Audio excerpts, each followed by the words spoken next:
Qophii keenya gola Oromiyaa torban darbee seenaa Leetenal Kolonel Abdiisaa Agaa isiniif dhiyeessine keessatti Abdiisaa Agaa faashistootaan qabamee biyya Xaaliyaaniitti tooftaa adda addaa fayyadamuun mana adabaa keessaa miliqee gootota Xaaliyaanii fi lammiilee biyyoota garaagaraa waliin ta'uun humna waraanaa faashistiif naazii lolaa akka ture isin biraan ga'uun keenya ni yaadatama. Kutaa sadaffaa qophii kana immoo qabannee dhiyaanneerraa nu waliin tura.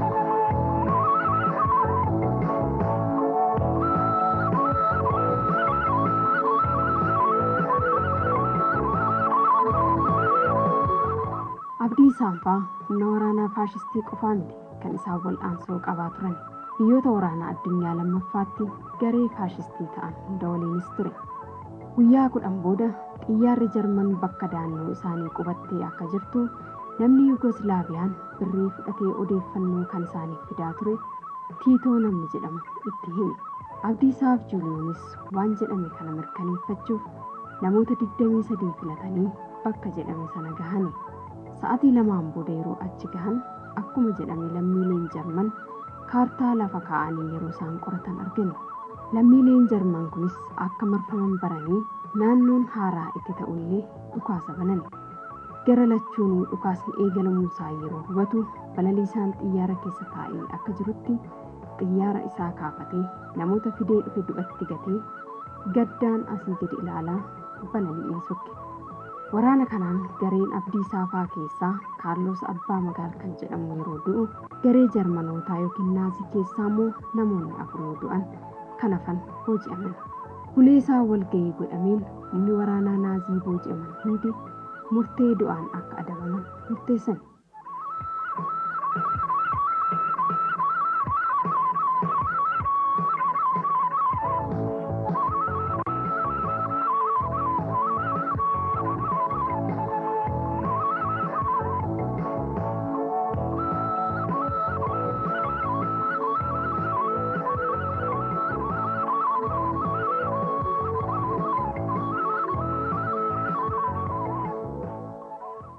Inspektar olaanaa Naazii tokko otoo hin ajjeefamiin dura dubbachuu akka barbaadu gaafate. Isin namoonni Yugoslaaviyaa fi kan biyyoota biroo na dhaggeeffadha. Dhugaasaan isinitti himuu barbaada.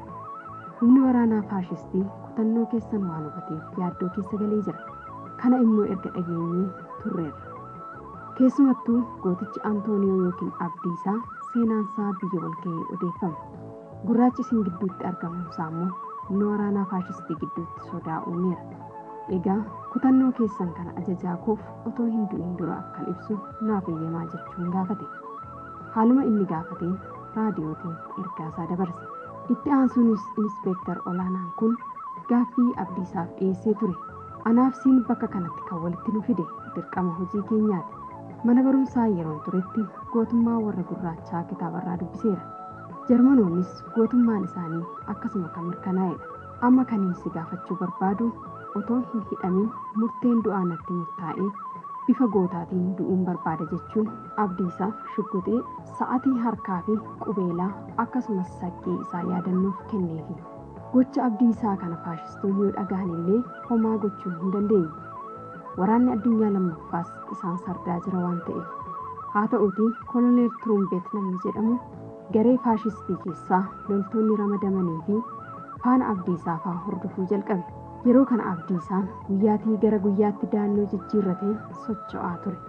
Otuma kanaan jiru guyyaa tokko gootota Xaaliyaanii waliin mari'achuun abdii isaan bakka mijeeffachuun eeggate. Koloneel Turumbeet konkolaataa isaatiin gara isaaniitti yeroo dhufu abdii isaan fa'aa dhukaasatti banan. Hundi isaaniiyyuu konkolaataa keessatti dhuman. Yeroo kana abdii isaan fa'aa konkolaataaf meeshaalee waraanaa fudhatanii gara bakka isaaniitti deebi'an.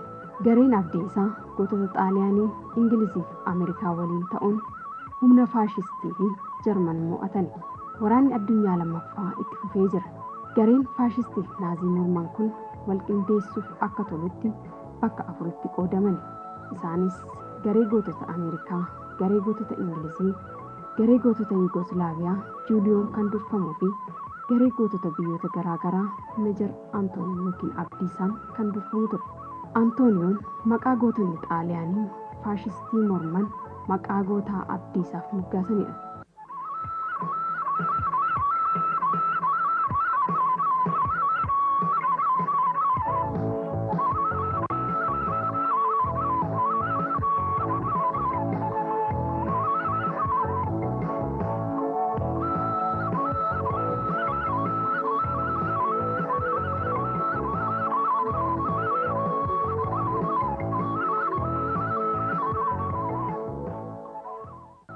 Humni waraanaa faashistiif Jarman waan mo'ameef baqachuu jalqabe. Haa ta'u malee sodaan isaanii akka irratti hin beekamneef gareen faashistii nama morma gootota kanaa kutee fide akka badhaafaman beeksisa baasan. Akkuma beeksisni kun ba'een badhaasa kana argachuuf namni Maarshaal Baalenboorn jedhamu faana Abdiisaa fa'aa hordofuu jalqabe. Dadhabbii guyyoota hedduun booda guyyaa tokko gara kutaa Abdiisaan jirutti otoo deebi'uun qabame.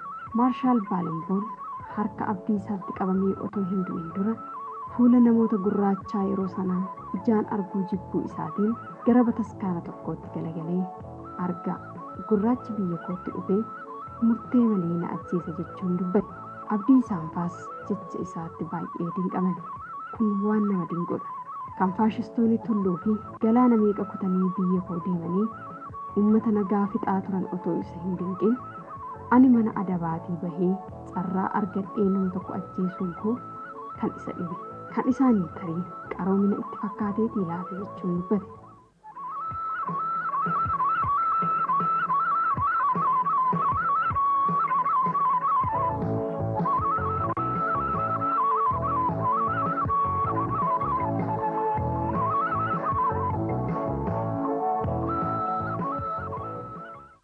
Magaalota Xaaliyaanii Abdiisaan keessa ejjete hundatti dargaggoonni biyyichaa fuula isaanii waan gurraacha dibachuun ani Antooniyoodha yookiin Abdiisaadha jechuun maqaa isaatiin saamicha jalqaban.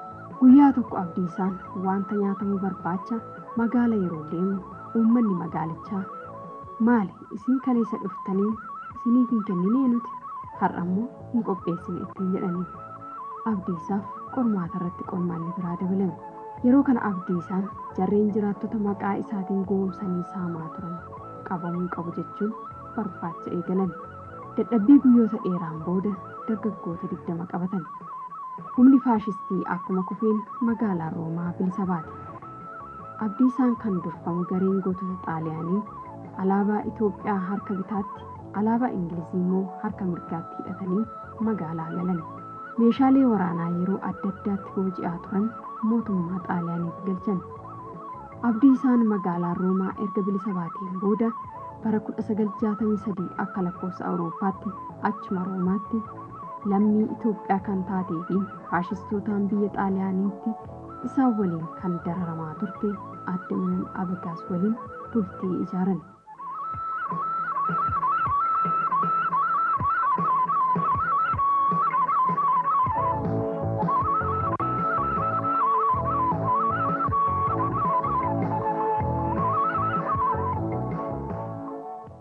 Amma humni faashistii kufee jira.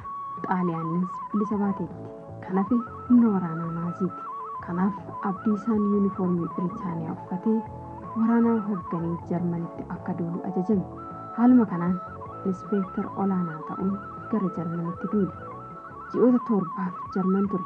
Kufaatii naaziin booda Ingilizii